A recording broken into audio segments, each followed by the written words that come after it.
This is VOA News, reporting by remote. I'm David Byrd.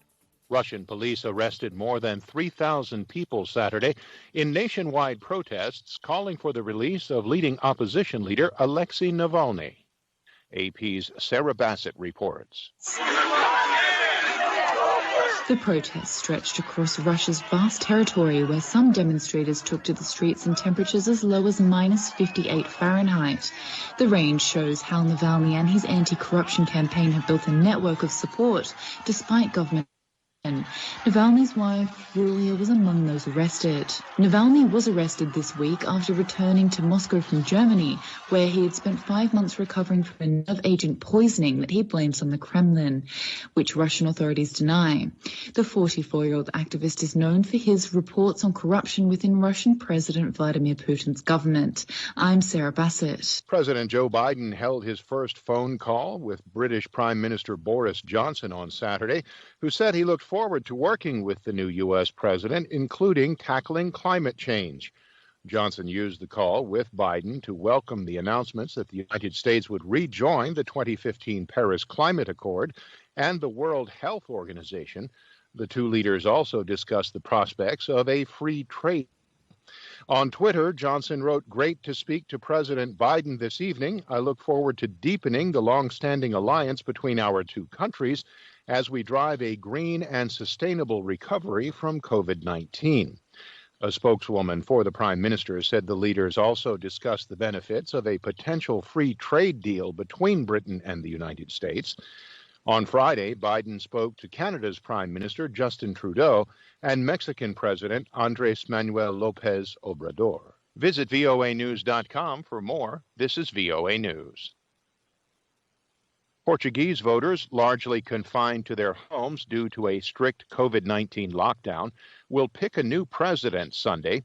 As Reuters' Edward Barron reports, some fear going to the polls could worsen a surge in coronavirus cases. The country of 10 million people, which fared better than others in the first wave of the pandemic, now has the world's highest 7-day rolling average of new cases and deaths per million people.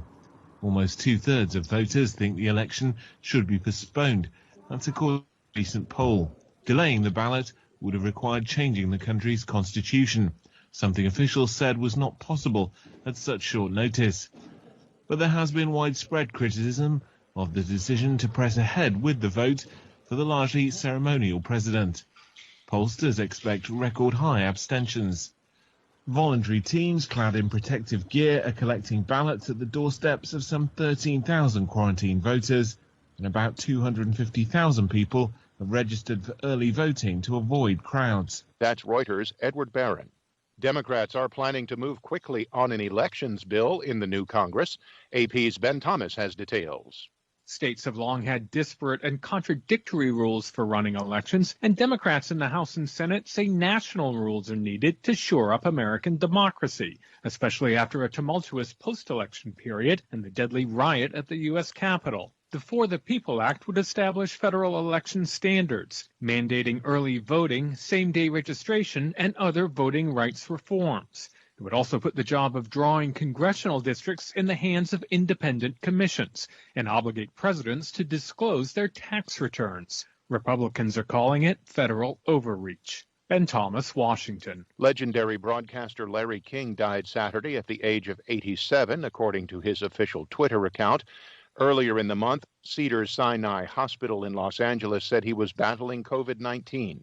AP's Julie Walker reports. King's death at an LA hospital was confirmed on his Twitter account. He'd been battling COVID, but earlier in the month, his spokesman said he'd been moved from ICU. King was a radio host before moving to CNN, where he interviewed everyone from President Obama to Lady Gaga to the Dalai Lama. In 1994, he described his interview style to AP. What you got to do with people is take them into a comfort zone.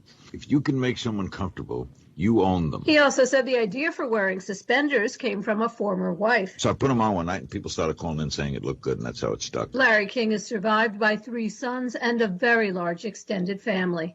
I'm Julie Walker. Be sure to log on to our website, voanews.com. Reporting by remote, I'm David Byrd, VOA.